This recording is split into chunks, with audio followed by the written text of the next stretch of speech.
Thank you all for tuning in to the Playlist Shuffle podcast. My name is Jay Malley, and we have a special guest here on the Playlist Shuffle podcast.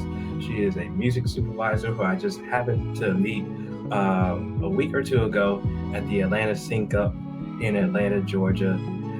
She was here working on a project here in Atlanta. I won't get into details about that. She has a pretty stacked list of credits, including Disney's Proud Family, Louder and Prouder, and The Game. Ladies and gentlemen, this is music supervisor Ashley Neumeister. Ashley, how are you doing today? Hey, doing great. Happy to be here. Thank you again for being here. So we just want to have a casual conversation about the music industry and your background and your projects, and basically how you've been working as a music supervisor, as far as like having music placements, networking, and just having some useful information for those up and comers who are trying to get into the music industry, whether they're artists, instrumentalists, producers, or even supervisors. Right? Okay, cool. Sounds great. All right, so if you could just give a brief background about your career and how you got into the career, and yeah. Sure. All right. Well, I've been a music supervisor for about 10 years, and primarily, only in film and television. And before that, I was working for a music library. So I was doing A&R, of acquiring music for that library and catalog, and also pitching songs. So doing sales, trying to land placements for artists. And prior to that, I went to school at Columbia College in Chicago for music business and music production.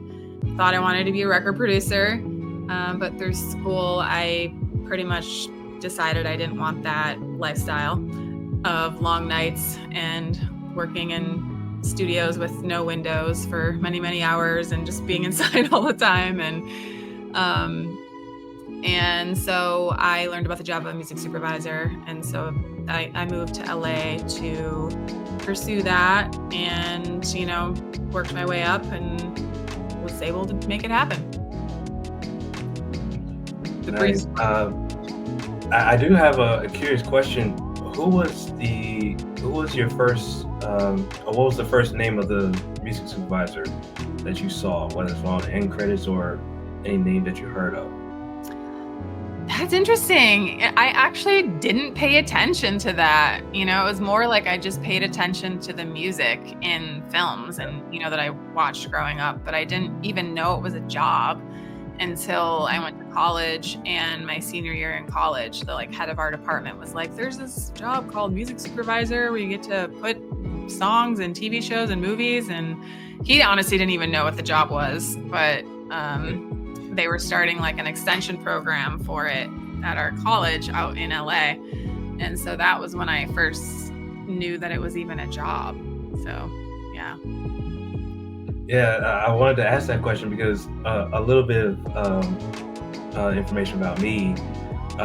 So I went to school in Catawba College up in North Carolina. I was a music business and communications degree. And, at that time, I didn't know what I wanted to do specifically in the music industry until I took a little videography course late in my senior year. And we filmed a little short film. I made a little rip-off Walmart Law and Order script. And we did the editing and just used some non-licensed music on YouTube. Didn't public release or anything like that. And then I knew I wanted to get into film, so I went to Full Sail University down in Florida. And it was late into the master's program where I took post-production sound, and the professor was Bill Benton, and he's a sound engineer, and he's worked on Independence Day and Dances with Wolves. And it was just one moment where he mentioned music supervisor and how he's trying to collaborate with all of them with the sound effects. And I said, explain what that music supervisor is. And he explained it to the best that he could. And from that point, I literally felt a chill going down my spine. I don't know if it was because of that or because the room was cold. All those rooms are always cold every time. But it was at that point that I realized that, yeah, that's exactly it. I wanted to do music, but I want to do film. I just don't know the title for it. And Hmm. then once I realized that was a thing, I was like, well, that makes sense because how did those songs get in the movies in the first place? You always knew it was there, you just never paid attention to how. And I just Exactly. remembered watching Stranger Things season 2 at the time. This was back in 2019, and I just let the end credits roll just to find out if this music supervisor title was going to come up. And next thing you know, it does, and it's Nora Felder. And so I just sent a cold email saying like, "Oh, I appreciate your work and all that stuff, especially when you put on the Neutron Dance song. That's my favorite song, and all that stuff." And next thing you know, I was watching a Marvel movie and I saw Dave Jordan. I was like, "Okay." I emailed him in Format Entertainment. Nobody responded back, but it's just those were the first names of music supervisors I saw, and it just inspired me from that point on to keep moving to this career. Awesome. Those are some great music supervisors. Definitely. What film or soundtrack would you say inspired you to pursue this career?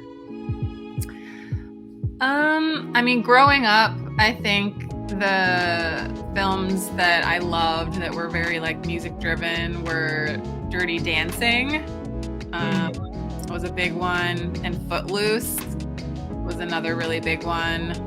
yeah, And then later on, I would say like Garden State was huge soundtrack.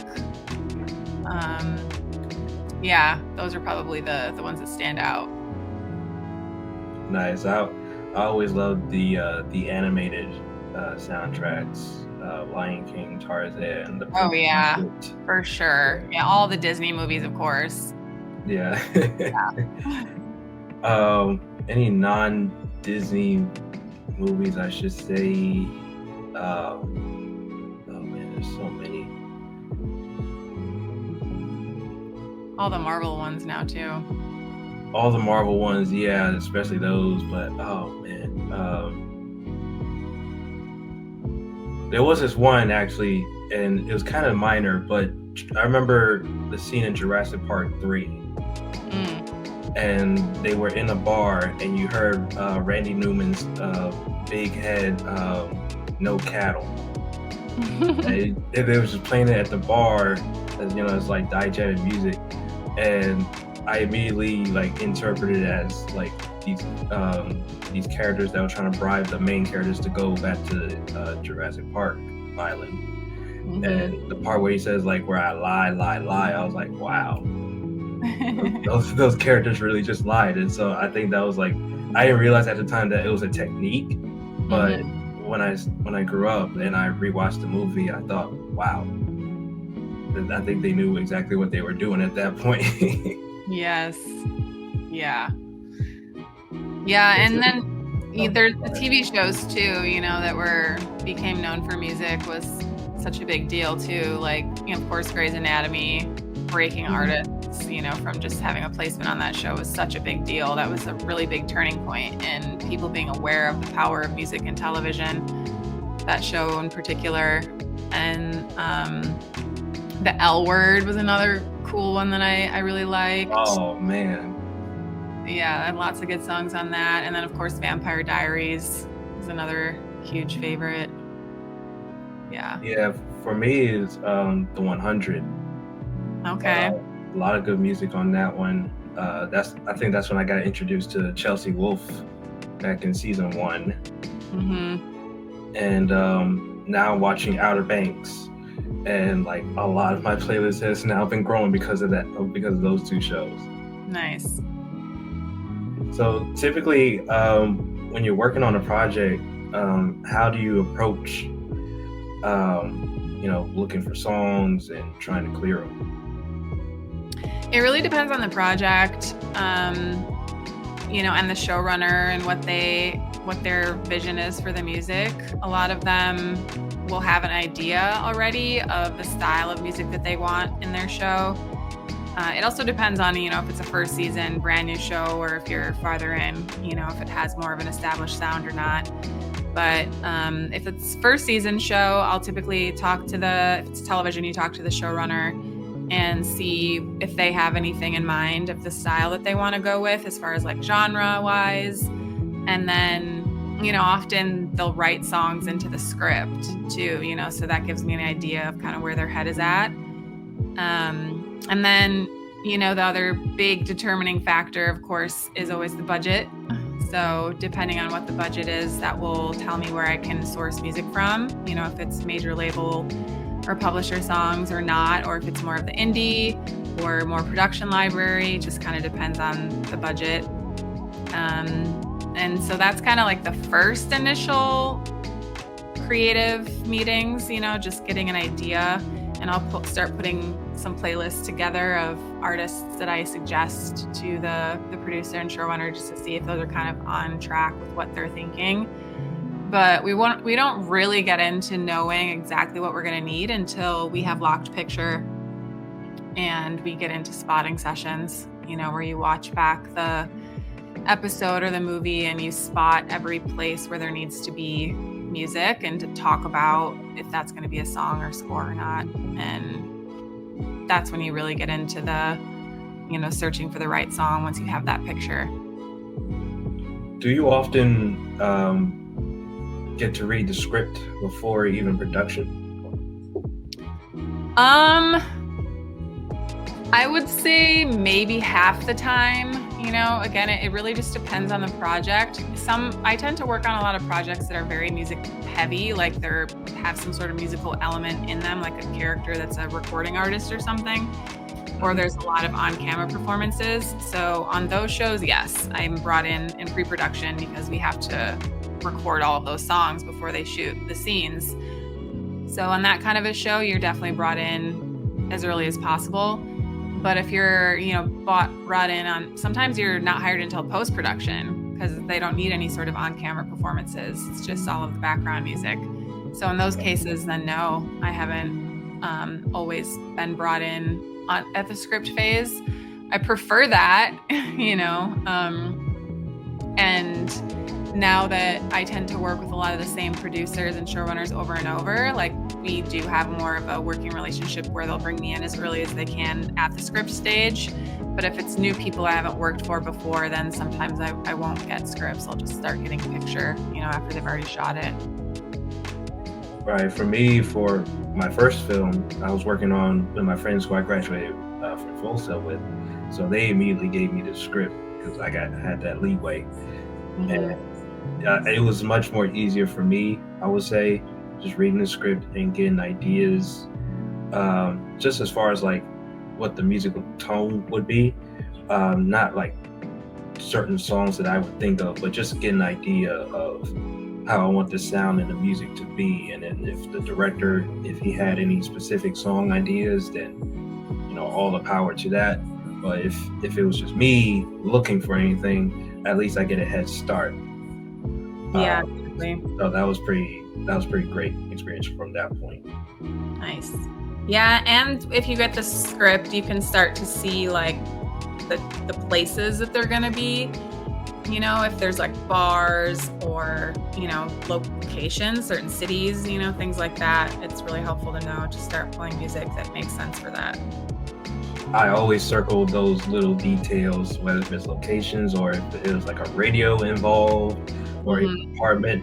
There was an apartment scene that we have, and I immediately circled that. Now that the movie's released, I can finally talk about it. One of the scenes, the main character and the love interest are at her apartment, and so I just circled that, and it was like maybe I'll put in like a little love song, love ballad or whatever. And just make it a diegetic thing, play around in the speakers. It was pretty like a luxury apartment. So I was like, oh yeah, that definitely worked. Yeah, awesome.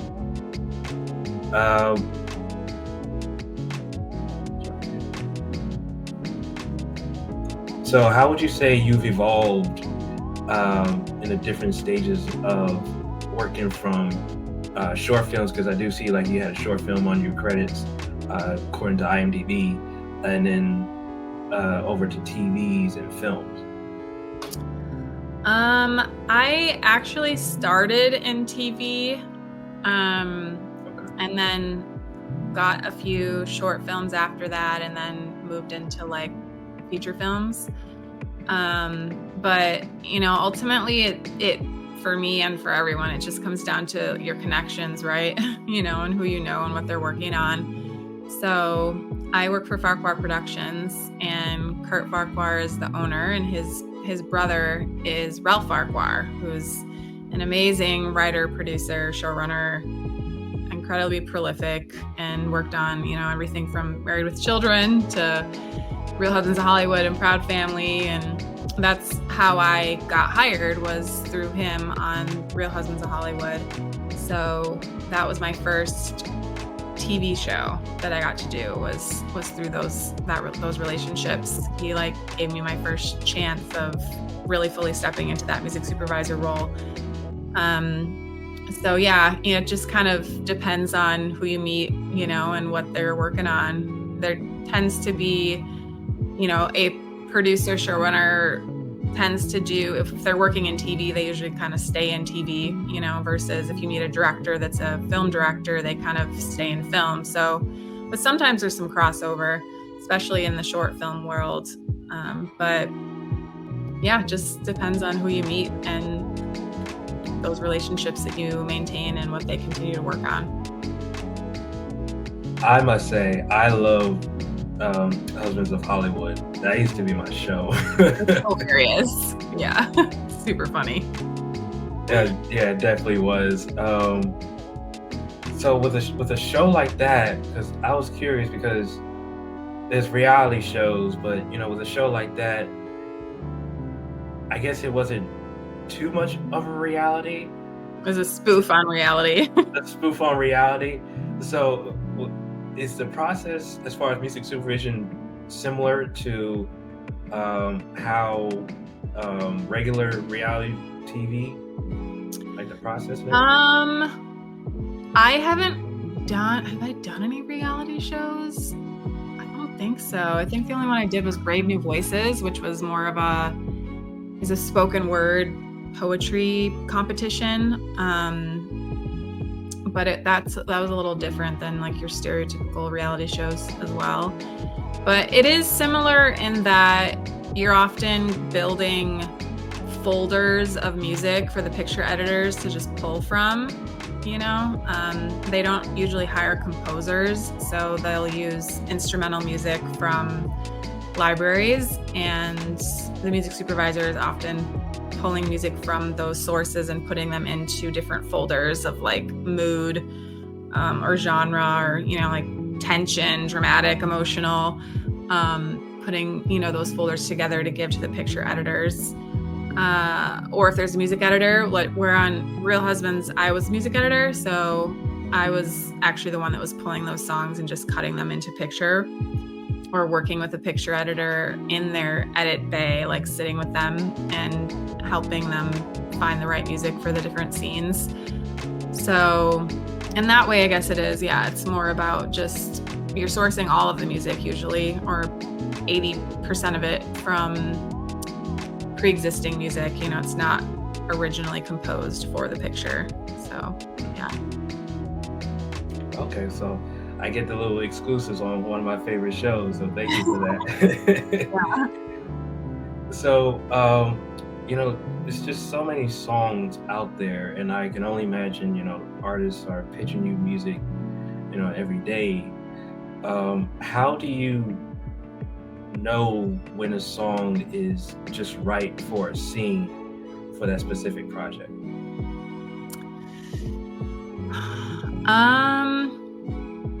It's pretty unique depending on the project. I'll start pulling together some playlists of what I envision is going to work for the show once I know more about it, whether that's at script phase or they're working with picture. And then, but ultimately, once you get the scenes, I like to lay in my own music because I am a music editor myself. So I'll just start immediately putting in the songs that I think could work to picture if I have it.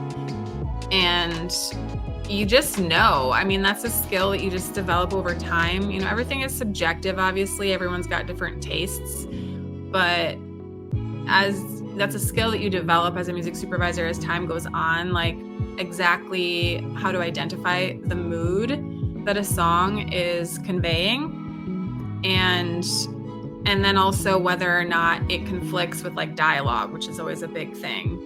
There's certain elements of songs that can often be distracting if it's going to be like just in the background of a bar, or like what example you gave where they're just in their apartment probably hanging out and they're talking. Like you can't use even if it's an amazing song, but it has like this trumpet solo or something that's like will pull your attention to it. You got to cut around that, or you can't use it. So yeah, I mean, those are the moments that I love in my career, where I like find that perfect song that just like supports the picture in such a beautiful way that you're just like, yes, like, like that you nailed it. But even then it's still subjective. So sometimes I'll send that off to the producer and they'll choose a different option, so you can't get too attached. But yeah, I don't know. It's something you just kind of, over time, you can identify more and more like what songs work really well for that goal of what you're doing, which is like telling the viewer how to feel, so, Right. Yeah. And so, like I said earlier, you and we kind of met briefly at the Atlanta Sync Up, and I asked you, because you mentioned being a music editor, because I had a little interest of editing music myself as a music supervisor, and you gave me a good answer about how not so complicated the job really is when it comes to editing the music, when you pick the song and you just edit it to picture. But what I want to know is, what I'm curious to know is,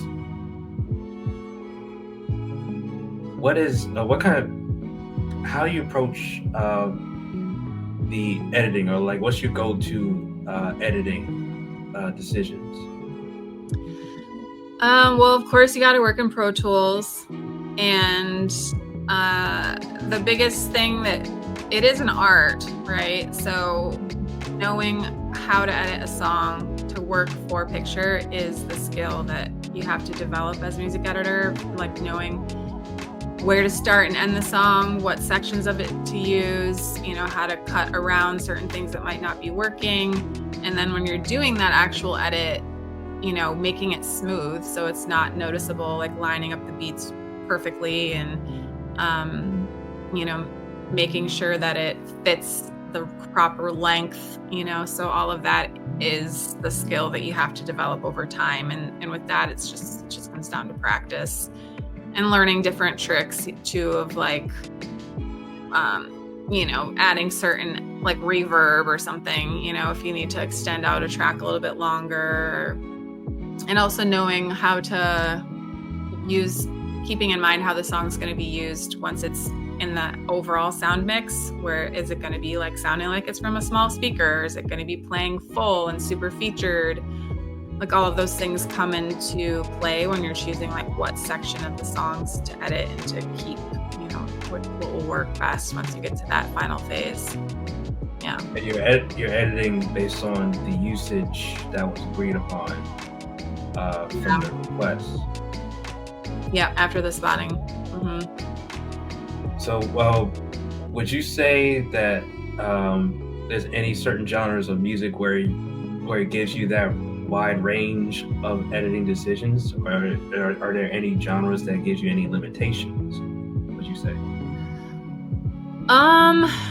I would say maybe the limitations might come when there's not a set tempo, if things are like live, and not to a click.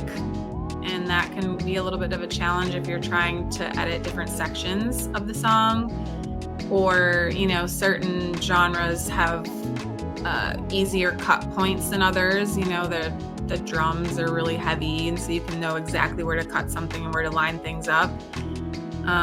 Some genres it's not quite as easy.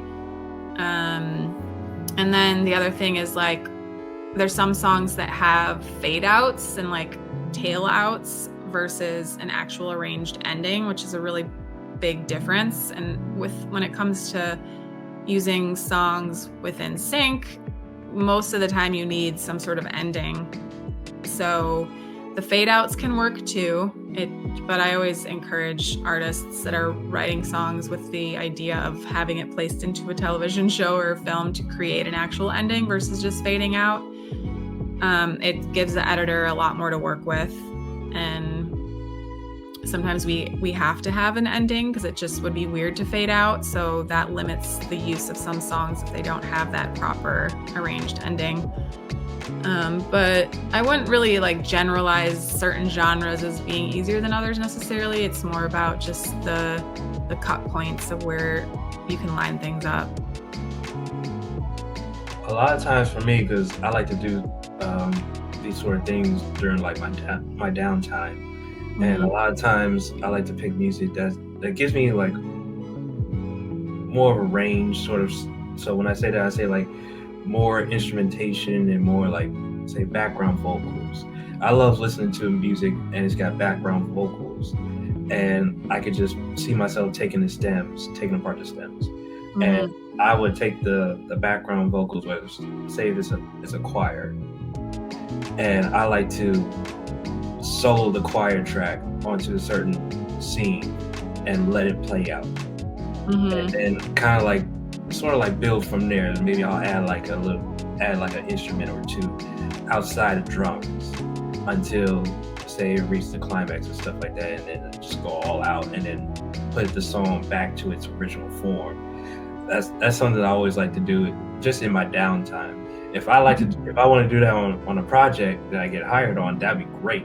But as far as my experience goes, just during my downtime, I like to play around with stuff like that because I get so inspired of hearing that from some TV shows. That a lot of times I hear they do that a lot, especially in anime. I've grown to watch a lot more anime solely for the music, and I realize how they use the stems for certain songs, and I just get so inspired by that. Yeah, the more stems, the better when you're wanting to get into that element of really being creative with certain instruments and things. That can get really fun. Yeah, for sure. Absolutely. You also, at the Atlanta Sync Up, just to spoil our viewers a bit, you explained your do's and don'ts, and I think it was pretty important and very useful information. Especially for our audience. So if you could, I know you don't have a lot of time to go through every single one of them, but just give a brief rundown as to your do's and don'ts. Okay. Well, yeah, at that workshop, I was specifically talking to artists and musicians just to make sure everyone understands that I was talking to artists that want to be successful within placing their music in film and TV. And I could talk for a whole hour on that, and I do often, so I'm not going to go into all the details, but, some of the things is just making sure that you are administering all of your music properly, meaning having all the paperwork done properly. So, having contracts for all of your co-collaborators and agreements on who owns what. And, basically that comes to the writer share, the publisher share, and the master recordings, who owns all of that. And then also sync fees, if you get an upfront sync fee, who gets that money and what percentage. So just having really clear understanding and agreements about all of that. And then the other piece of administration is just making sure, what we were talking about, of having all of the different forms of your song that you need. So the full mix, the instrumental, the acapella, the stems if you have them, that would be great. And making sure that they're all from the same mastered version so that you can switch between all of them and they're going to sound the same as far as the mixing and mastering. So that's a really big important piece. At the very least, having the full mix and the instrumental, that's the key.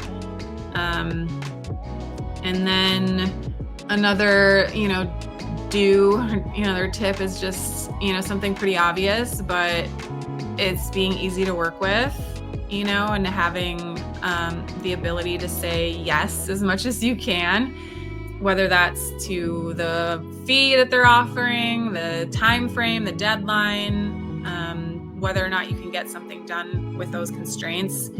And I always encourage people to say yes as long as they can, and it's not going to be like incredibly stressful to get done, because you never know where something is going to lead. I definitely have done things for free, or projects that I didn't really like that much, but I wanted to do it for the relationships, because you just never know where that's going to lead. And it's a lot of the times it's paid off in the long run. It's about longevity. And if you're really wanting to do this as a career over time, it's favors go a long way. So making sure that you have the ability to do favors when it comes to being a musician for music in film and TV, that comes down to like having your home studio set up and having your collaborators that you can call on to do music original for briefs in a quick amount of time.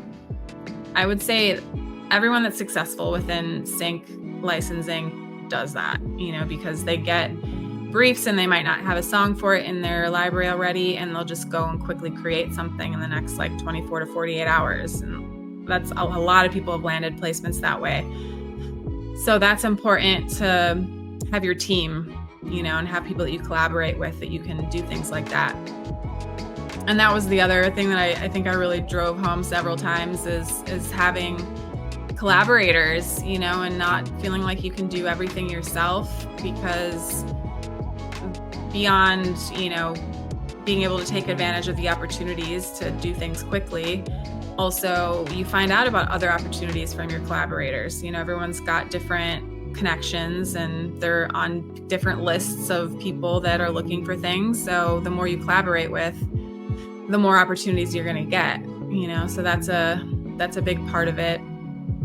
And, part of that collaborating when it comes to being an independent artist is not thinking that you can pitch your own music and create your own music and be handling all of the licensing and stuff. You definitely can, I'm not saying you can't, but it's takes time away from you doing the creation process if you're having to do all that business stuff, of managing really pitching.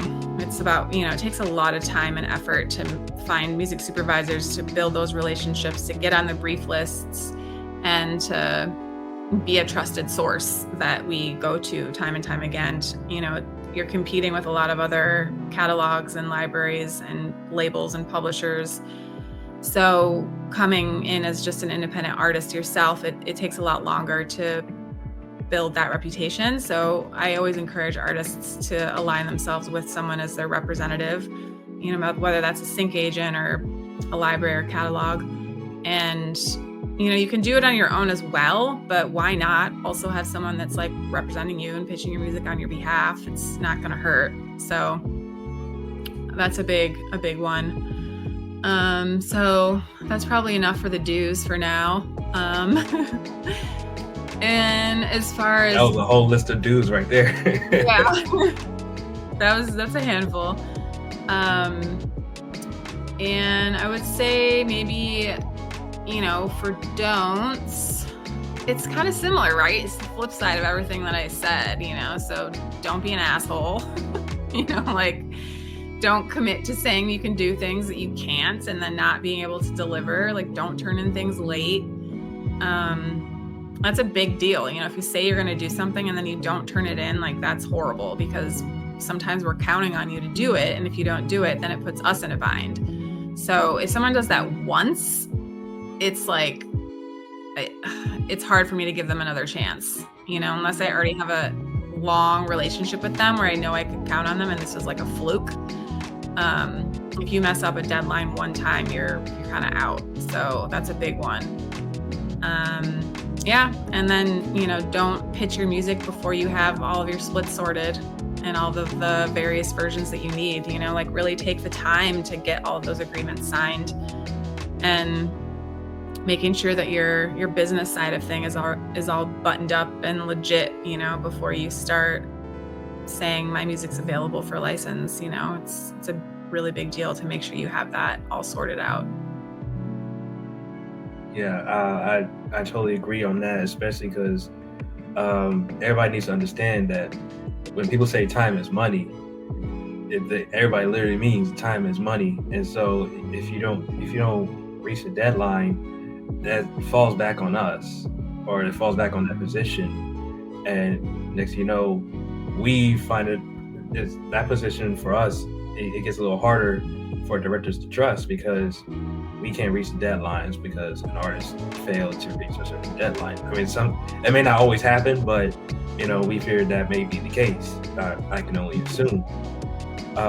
Thankfully, that hasn't happened to me, even though I only got like one project under my belt. So far, that whole experience, even as a novice as myself, I still had the help from the composer and even our hip hop artist, Son Kuma. Even though that was his first time having his music on a film, we still made it a collaborative thing, to where that we helped each other. We made sure we informed each other, keep the communication up, keep the deadlines in check, and all that stuff. So it ran pretty smoothly for the most part, thankfully. That's great. And I agree, especially when you said say yes if you can.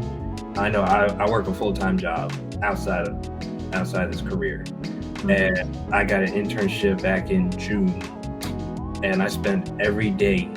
Thankfully, it was a remote position, but I spent every day for 2 hours on my full-time job computer and my personal laptop doing my internship. Just 2 hours of my day every day, just going back and forth. And it's a production job. My full-time job is a production job. So I had to find that balance of getting my assignments done, paying attention to all the sessions of my internship while reaching my hourly numbers. So thankfully I worked it out. I completed the internship. It was at Music Supervisor Inc. Nice. Just doing the catalog assignments and all that stuff. Can't get too deep into that detail, but I managed to get through it, got my certificate and everything. And so I'm trying to use that also as a connection for future projects, especially for indie projects. That's great. Okay, so you explained your do's and don'ts.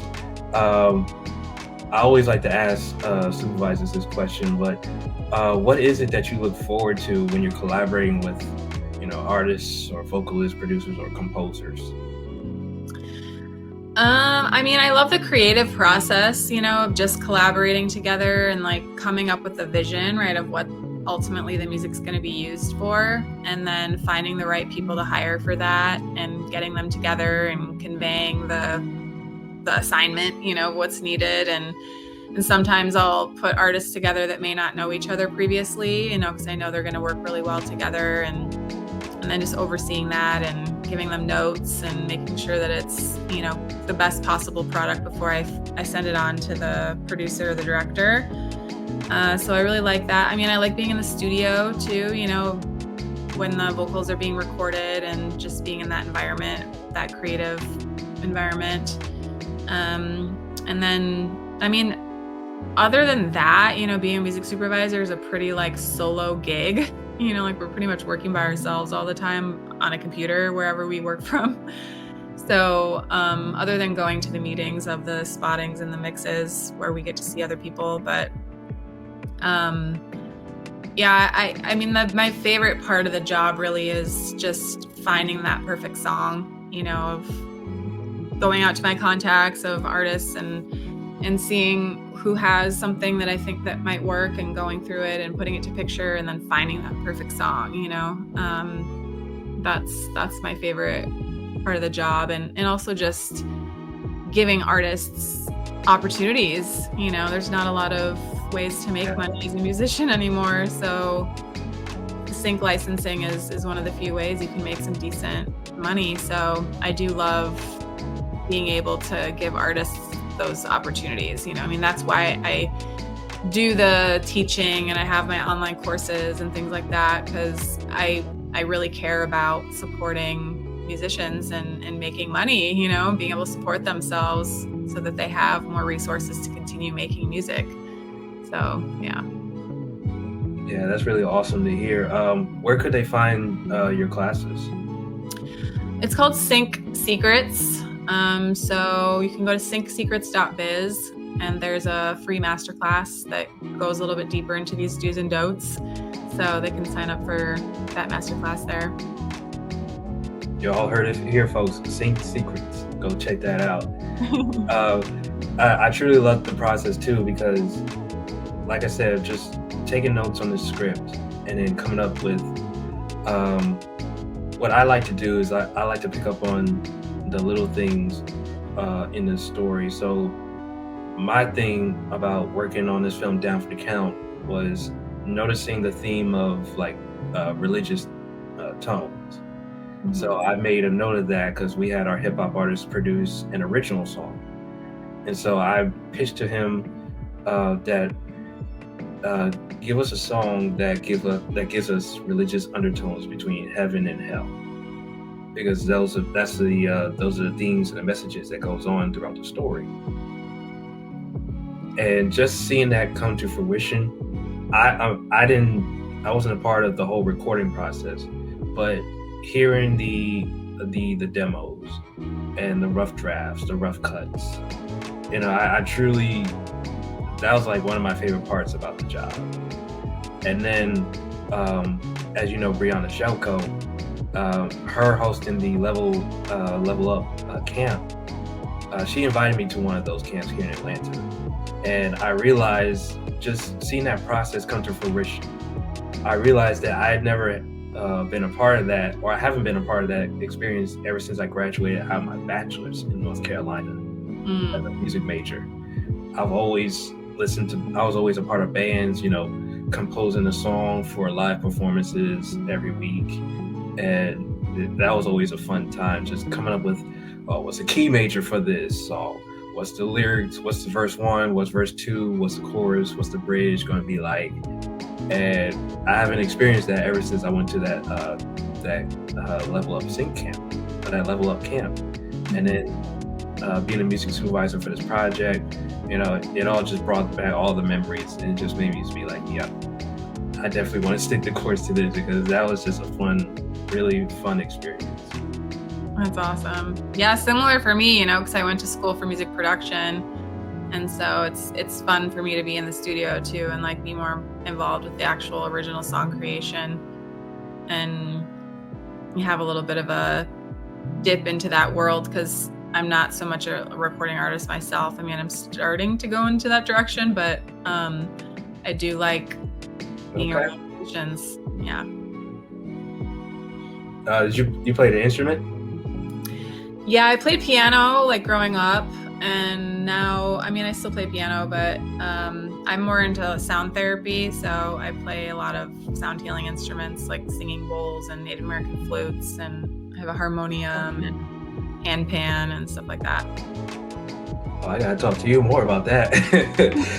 I love those things, especially those kind of instruments.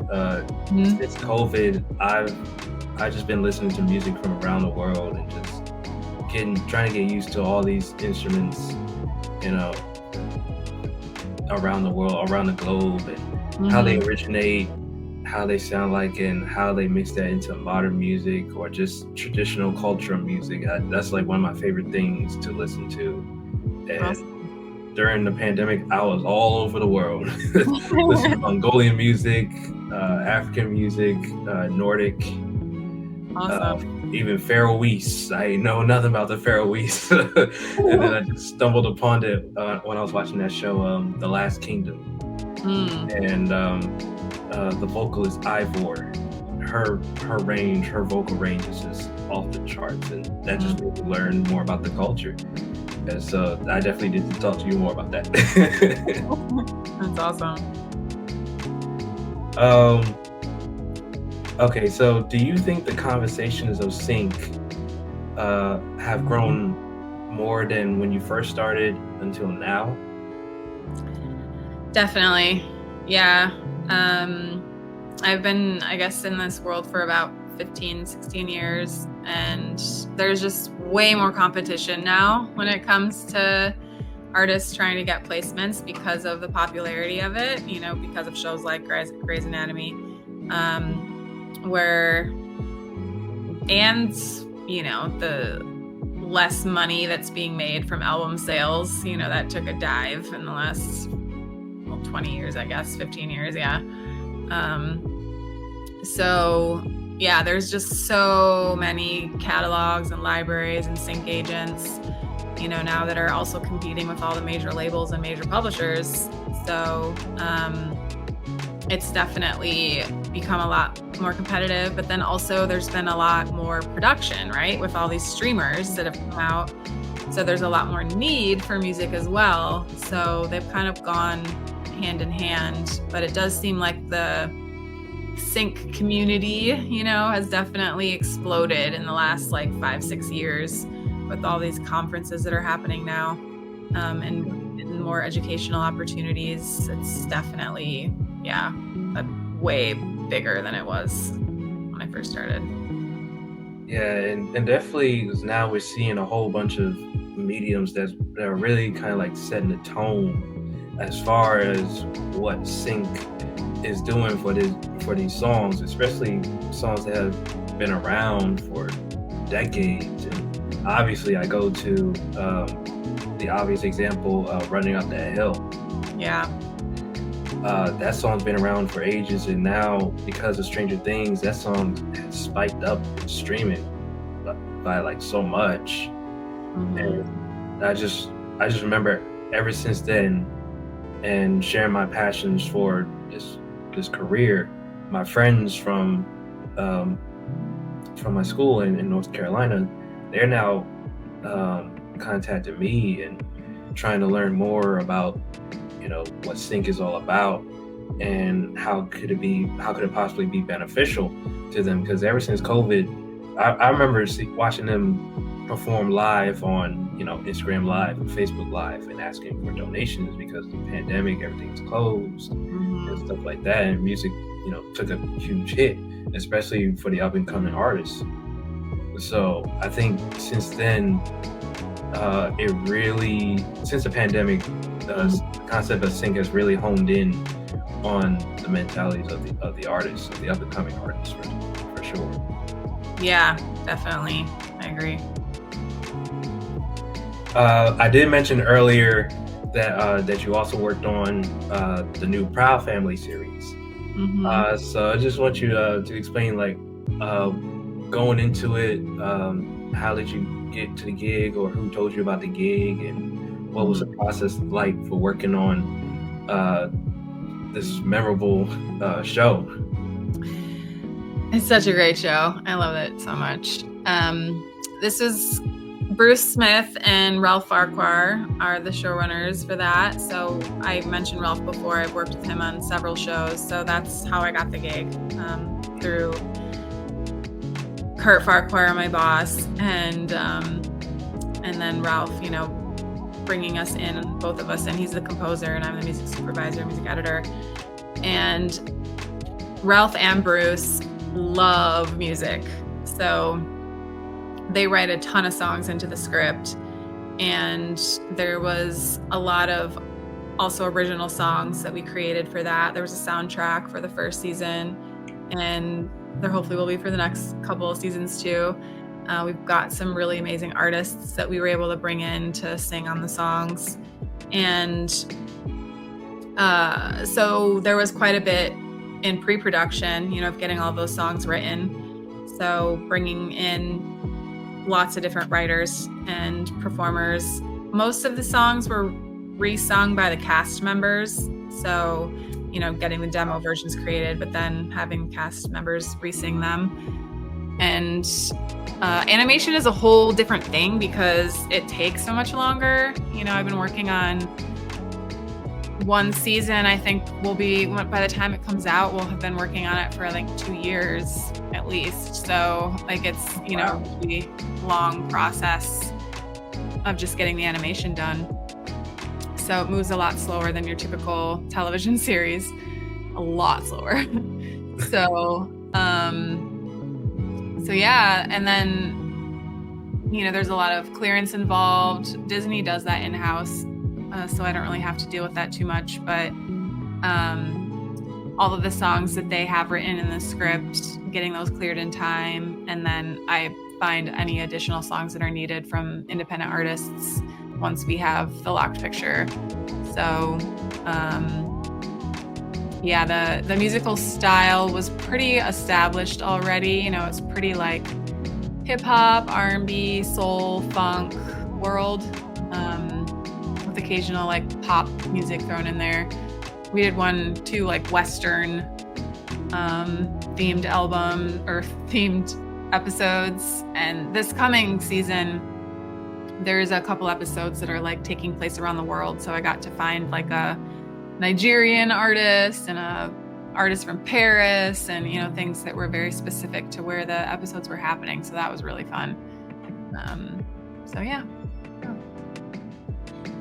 Is that there it goes, going around the world finding music again. Mm-hmm. I am curious to know the rearrangement of the Proud Family intro. What were the conversations, and how'd you know that you wanted to go after this singer to perform this rearrangement? That was a little bit.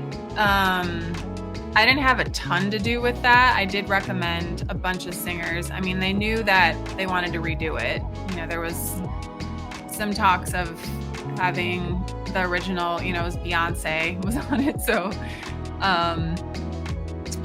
it was, you know, a conversation about having her be a part of it again, or having her sister be a part of it, or, you know, having, there's a lot of different discussions about who was going to do it. And that was a big decision, you know, going out to several singers. But when we heard Joyce Rice, you know, she was perfect for it. You know, Kurt Farquhar did the rearrangement of it. He did the original season 2, or the original version of the show back in the day. He wrote the original theme and then was able to do a remix of it for this new season. And yeah, Joyce just ended up being the one that made the most sense. You know, her voice was perfect for it, and she's a great young R&B artist, and it worked out really well. We were really happy with how it turned out. That's so awesome, because I still have my my Proud Family album from the original show. Nice. And I just remember like all like Alicia Keys falling on there, and yeah. What was it? I think Lil Romeo's Bounce, and Cedric the Entertainer's Dysfunctional. That was always my favorite song. That was always my favorite go-to song. Funny. So just hearing that sounds pretty awesome. I'm trying to watch more of the new Proud Family, because I don't have Disney Plus. I see like clips every now and then, but it looks good. It looks like a really nice show. I like the music and the soundtrack in it. Yeah, it's great. Yeah, the music is awesome. I'm super proud to be a part of that show. I love it so much. The writing's fantastic. Yeah, y'all keep doing your thing. So we're just about at our conclusion of this podcast. So Ashley, I just want to thank you again for hopping on and giving us a great conversation, giving some great points, your do's and don'ts, and your experiences of your career and everything. So thank you very much. My pleasure. Thank you for having me. So I like to end my show on asking this pretty unique question. Get pretty funny answers from this, but if you were to create your life's soundtrack, what elements would you include as far as like the instrumentation and stuff like that? And what point of your life are you trying to emphasize? It'll be your goals, your trials, your personality, etc. I mean, that it would be so different depending on like the time of my life that I was scoring or, you know, making the soundtrack for. But I guess I'll just choose like music for right now in this, you know, time of my life. And it'd be a combination of like EDM music and dance music and house music, just because I need that in my life. Like, I love dancing so much, and it's like the one genre that really uplifts my mood. and keeps me going, whether that's like working out or just like dancing around my apartment or keeping me motivated. Like Odessa is like my obsession right now. I love them so much.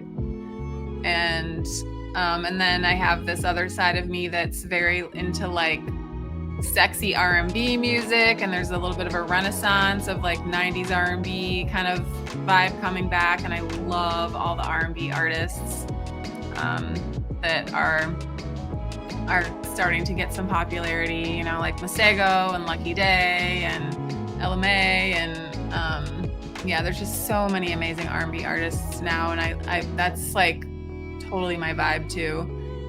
And then lastly, I would say, I have this other side of me that's very much into like wellness and transformation and healing. So the sound therapy, and I listen to a lot of relaxing, healing kind of sounds, whether that's, ending my day to help me like relax, or meditating, and just to keep me calm and centered and grounded in this crazy, chaotic world that we live in right now. And also, within working in the entertainment industry, it can be very stressful. So having that style of music and sounds to help me stay grounded and remember who I am is really, really important for me too. Yeah, no, that's dope. My friends have got me more into dance hall, EDM music. This one I've been really binging for about a month or two now. It's called Lioness by Swedish House Mafia. Oh yeah. And I just like the beat of that and the hook. So I just been like, every time I take a road trip, I always be blasting that, probably put that on repeat sometimes. Nice. For the healing part, I think I've been listening to more, because I've been really watching a whole bunch of Viking shows.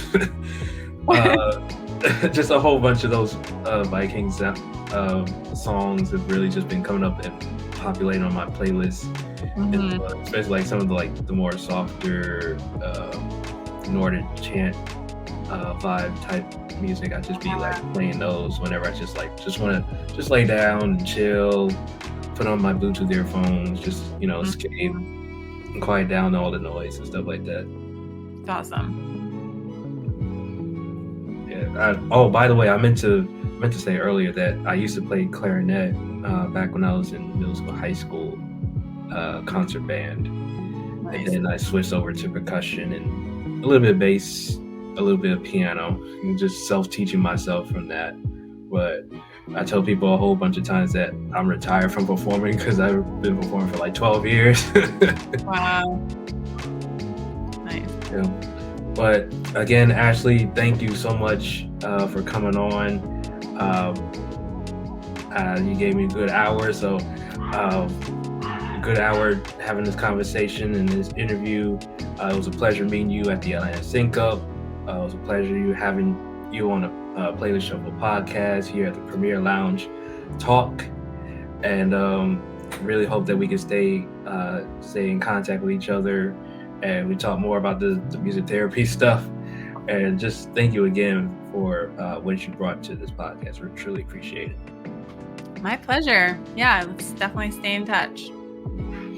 All right, and so for all of our viewers, again, remember to check out Sync Secrets for any sort of things that you want to learn more about, as far as like sync opportunities, sync placements, or just how to organize your music. Just go ahead and check that out. This has been another episode of the Playlist Shuffle podcast of our Premier Lounge Talk. Thank you so much again. This will be available on Spotify and YouTube. Clips will be shared on Instagram and on LinkedIn or TikTok. So please check out for those who are tuned in. Thank you all again for supporting. And y'all have a great weekend. Ashley, keep doing your thing. I'll definitely be rooting for you. Thank you so much. You have a good one.